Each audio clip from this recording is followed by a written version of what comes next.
नमस्कार, जय हिंद। देखिए, आपके और हमारे किसी के भी बैंक अकाउंट में जो पैसे रखे हुए हैं, उस बैंक अकाउंट में पैसे जो हम जमा करते हैं उसमें हम नॉमिनी को ऐड कर देते हैं और इस उम्मीद से नॉमिनी को ऐड कर देते हैं कि यार हमारी अगर सडनली डेथ हो गई या फिर हमारी मृत्यु हो गई तो हमारा ये जो पैसा है हमारे नॉमिनी को या फिर जो हमारा चाहने वाला है, जो हमारा सगा संबंधी है, चाहे वो हमारा लड़का हो, माता पिता हो, भाई हो, कोई भी हो जिसे हम अपॉइंट करते हैं एज ए नॉमिनी, उसको मिल जाएगा।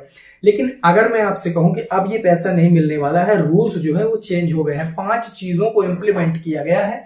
अगर ये 5 चीजें आप फॉलो करते हैं तो ही जाकर बैंक अकाउंट का पैसा मिलेगा, अदरवाइज नहीं मिलेगा। इस वीडियो को ध्यान से देखिएगा, आप अपने बैंक अकाउंट में इन स्टेप्स को जरूर लीजिए, नहीं तो आपके या फिर आपके माता पिता की डेथ के बाद आपको पैसा नहीं मिलेगा, आपकी डेथ के बाद आपके बच्चों को पैसा नहीं मिलेगा।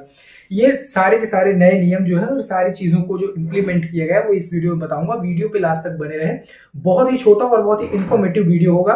कल के दिन आपको किसी भी प्रकार की प्रॉब्लम फेस नहीं करनी पड़ेगी। सबसे पहले बात तो ये कर लेते हैं कि जब भी हम किसी बैंक में पैसा जमा करते हैं, बैंक में पैसा जमा करते टाइम हमें एक नॉमिनी अपॉइंट करने के लिए फॉर्म दिया जाता है और जनरली हम यही समझते हैं कि यार हम नॉमिनी अपॉइंट कर देंगे और नॉमिनी अपॉइंट करने के बाद अगर हमें कुछ हो गया तो नॉमिनी इसका लीगल उत्तराधिकारी होगा और हम उसको पैसे मिल जाएंगे। लेकिन ऐसा नहीं होता है।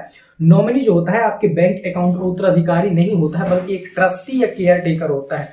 वो उत्तराधिकारियों को पैसे ट्रांसफर करने का उत्तरदायी होता है। जैसे कि अगर सपोज करिए कि आपने अपने बैंक अकाउंट में आपके 5 बच्चे हैं, यानी कि आपकी 2 बेटी 3 लड़के हैं, एक लड़के को नॉमिनी अपॉइंट कर दिया और आपकी डेथ हो गई तो डेथ के बाद अगर वो लड़का चाहे कि मैं नॉमिनी हूं और पैसे निकाल ले, ऐसा नहीं होगा।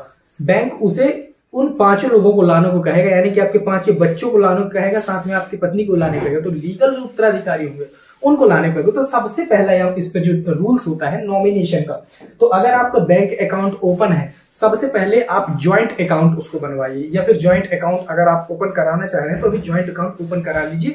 उस पे क्या होता है कि 2 लोग एक बैंक के उत्तराधिकारी हो जाते हैं, तो एक की मृत्यु के बाद दूसरा जाकर बैंक को मैनेज कर सकता है, ठीक है। और अगर आपने नॉमिनी ऐड किया हुआ है, जैसे कि यहां पर आप देखिए nomination, the deceased parent has nominated someone in the bank account, the nominee can directly approach the bank to the death certificate and ID proof claim the fund। But यहाँ पर एक चीज लॉ रेफरेंस आप देखिए कि law reference में स्पष्ट रूप से कहा गया है, the nominee is legally entitled to receive the fund but only as a trustee for the legal heir. यानी कि एज अ ट्रस्टी के रूप में उसे पैसा तो मिल जाएगा, लेकिन सब जो लीगल हेयर होंगे उनके निगरानी में उसे पैसा बैंक देगा।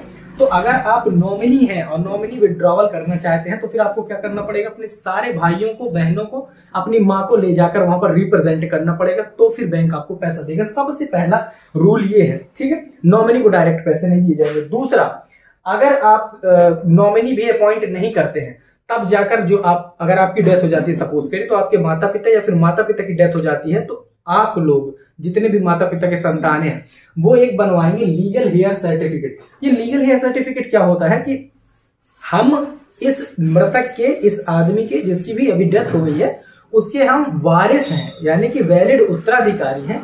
ये बनाया जाता है लोकल रेवेन्यू ऑफिसर के द्वारा। तो local revenue officer legal heir certificate बना कर देता है और बैंक इस सर्टिफिकेट के बेस पर जितने भी उसके उत्तराधिकारी होंगे उसे पैसे देने के लिए लायबल होगा, अदरवाइज बैंक अकाउंट से पैसे नहीं निकलेंगे, ठीक है। तो लीगल हेयर सर्टिफिकेट आपको देना होगा। इसे बनवाने के लिए आप death certificate, application form, ID proof, इन सब के साथ गवर्नड सक्सेशन सर्टिफिकेट के लिए एक लीगल रेवेन्यू ऑफिसर के पास जाकर एप्लीकेशन करेंगे। जैसे कि एसडीएम के पास जा सकते हैं या फिर आप तहसीलदार के पास जा सकते हैं। वो आपको आपके डॉक्यूमेंट के बेसिस पर, जैसे कि आपका राशन कार्ड हो गया या फिर आपकी वोटर आईडी कार्ड है, ये जो सारे डॉक्यूमेंट देंगे तो एक लीगल हेयर सर्टिफिकेट बना कर देगा। उसे जब आप बैंक में प्रेजेंट करेंगे तो आपको फिर मृतक के अकाउंट से पैसे मिलेंगे।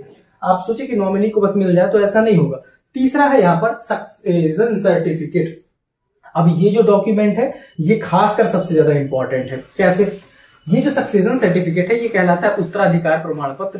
सक्सेशन सर्टिफिकेट जो बनाया जाता है वो सक्सेशन एक्ट 1925 के अंदर बनाया जाता है। इसको अगर बैंक अकाउंट पैसे नहीं दे रहा है तो इसको अगर आप ले जाकर और बैंक में अटैच करते हैं तो फिर बैंक को मतलब मजबूरी हो जाती है कि बैंक फिर पैसे देगा। तो जो भी उत्तराधिकार प्रमाण पत्र जितने भी उत्तराधिकारी होंगे उनके नाम पर जारी किया जाता है। इसके लिए आपको सिविल कोर्ट में एप्लीकेशन करना पड़ेगा। ये रेवेन्यू ऑफिसर के यहाँ से नहीं बनाया जाता है, बल्कि ये सिविल कोर्ट से बनाया जाता है। और इसके लिए आपको प्रॉपर तरीके से सिविल कोर्ट में जाकर एप्लीकेशन करना होगा, एक वर्क फाइल करना होगा, तब जाकर वहां से सक्सेशन सर्टिफिकेट जारी किया जाता है। तो उत्तराधिकार प्रमाण पत्र आपको बनवाना पड़ेगा, तो ही जाके बैंक अकाउंट से आपको पैसे मिलेंगे मरने के बाद, ठीक है, या बैंक अकाउंट से निकलेंगे। नेक्स्ट है अपना विल एंड प्रोविट। अगर आप ये चाह रहे हैं कि मेरे बैंक अकाउंट से जो पैसे हैं वो मेरे पुत्रों को, पुत्रियों को या फिर मेरे वैलिड उत्तराधिकारियों को मिल जाए, तो इसके लिए एक बेस्ट ऑप्शन है कि आप विल बना दीजिए, एक वसीयत बना दीजिए।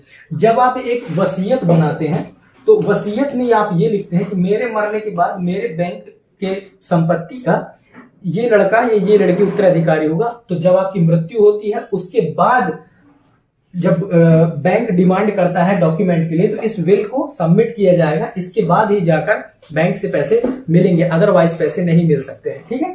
नेक्स्ट जो इसके बाद होता है लास्टली ज्वाइंट अकाउंट।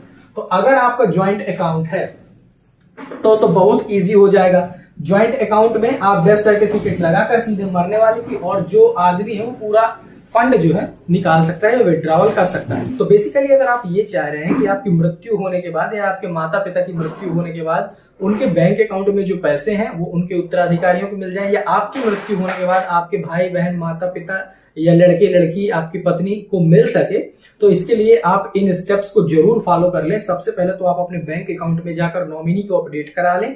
दूसरा, नॉमिनी को पैसे तो नहीं मिलते हैं, नॉमिनी एक केयर टेकर के रूप में होता है, एक ट्रस्टी के रूप में होता है। तो आप ज्वाइंट अकाउंट जरूर ओपन करा लें, यानी कि ज्वाइंट अकाउंट में अपने अकाउंट को कन्वर्ट करा लें। तीसरा, आप अपने बैंक की वसीयत जरूर कर दें, यानी कि आपके मरने के बाद आपके बैंक अकाउंट से पैसे उस आदमी को ट्रांसफर हो जिसे आप चाह रहे हैं, तो आप एक वसीयत बना दें। इन सारी चीजों को करके ही अब बैंक अकाउंट से मरने के बाद पैसे निकाले जा सकते हैं। होपफुली आपको ये वीडियो पसंद आया होगा, और अगर आपको वीडियो पसंद आया होगा तो आप चैनल को सब्सक्राइब करेंगे और वीडियो को लाइक करेंगे, दोस्तों के साथ शेयर करेंगे। मिलेंगे नेक्स्ट वीडियो में, तब तक के लिए जय हिंद।